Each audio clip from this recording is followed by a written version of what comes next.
Nah, oke, jadi di sini akan saya jelaskan bagaimana menggunakan MC protokol di Node-RED. Nah, sebelumnya ini mungkin akan saya jelaskan dulu ya. Jadi Node-RED ini adalah suatu platform yang digunakan untuk apa namanya semacam IoT ya. Jadi untuk memudahkan platform IoT, jadi dibuatlah Node-RED ini. Node-RED ini sebenarnya kalau rekan-rekan lihat ini berdasarkan Node.js ya. Nah, ini sebenarnya kan Node.js dia.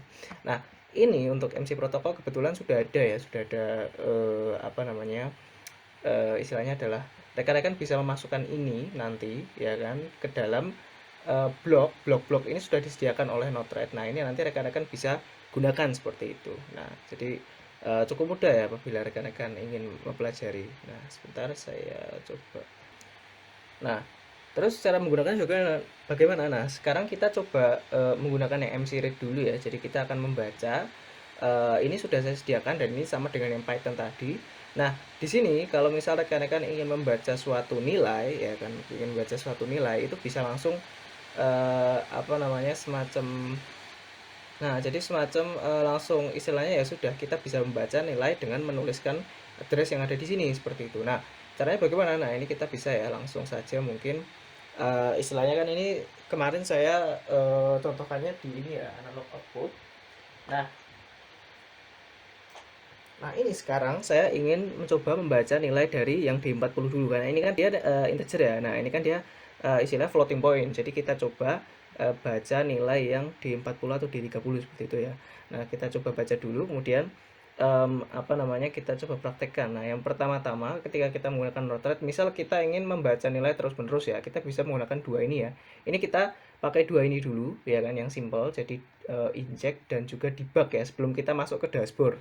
Nah, nanti dashboard ada saya jelaskan sendiri, tapi videonya sebenarnya video lama, jadi istilahnya rekan-rekan juga bisa mengikuti, kemudian langsung menggunakan seperti itu. Jadi sebenarnya memang kalau untuk materi di sini kebanyakan adalah materi koneksi ya. Jadi istilahnya adalah koneksi ini sudah saya anggap rekan-rekan sudah mengetahui tentang road rate sedikit sehingga ketika menggunakan nanti tinggal ketika saya sudah menggunakan Node-RED, saya tahu cara mengkoneksikannya dengan PLC Q-Series seperti itu. Nah, menggunakan apa? Menggunakan MC protokol. Nah, caranya bagaimana? Nah, ini kan dia masih disable ya. Kita masuk ke sini dulu. Nah, kita enable. Kemudian kita buka ini namanya injektor ya. Jadi injektor inilah yang istilahnya dia mendorong ya kan. Dia tuh ingin diinjek berapa detik seperti itu ketika kita apa namanya ingin membaca ya kan. Kita ingin menjalankan fungsi itu tiap berapa detik seperti itu. Nah, ini kita bisa repeat ya istilahnya interval terus kita isi 1 sekon seperti itu kan. Nah, ya sudah. Jadi istilahnya dia akan merepeat perintah untuk ya istilahnya dia menyuruh ya seperti SM412 dia akan menyala tiap 1 detik dia akan menyuruh MC-RAT ini seperti istilahnya trigger request ya kan trigger request. Nah, ini ya kan ini sudah saya sebenarnya sudah saya setting ya. Jadi ketika kita ingin menyeting apa namanya suatu koneksi kan otomatis kita harus tahu kan parameternya ya. Yang pertama parameternya itu berapa seperti itu ketika kita ingin membaca kebetulan PLC key series ini ya kan itu parameternya berapa. Nah, di sini ya kan ini sudah saya sediakan ya kemarin sama sebenarnya sama seperti yang di Python kemarin ya kan untuk apa namanya IP address-nya 192.168.1.2 binary code dan open setting-nya ini kita buat portnya 1025 ya kita menggunakan TCP seperti itu. Nah, ini kita masukkan ke sini ya kan kita klik 2 kali kemudian klik di bagian pensil ini nanti belum ada ya.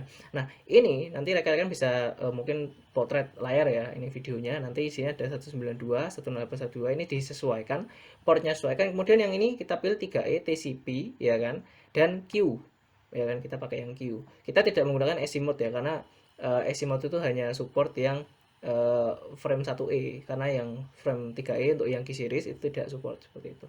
Nah, kalau sudah nanti kan bentuknya seperti ini ya. Nah, ini baru kita baca di sini. Ini istilahnya adalah yang kita ingin baca itu apa. Nah, ini saran saya pakai array dulu karena kalau JSON object itu nanti istilahnya dia dalam bentuk JSON ya. Itu nanti bisa diolah sebenarnya. Tapi untuk pemula kita pakai array dulu agar terlihat nilainya berapa. Nah, ini kita isi di 40 di 30 ya. Kita ingin baca dulu.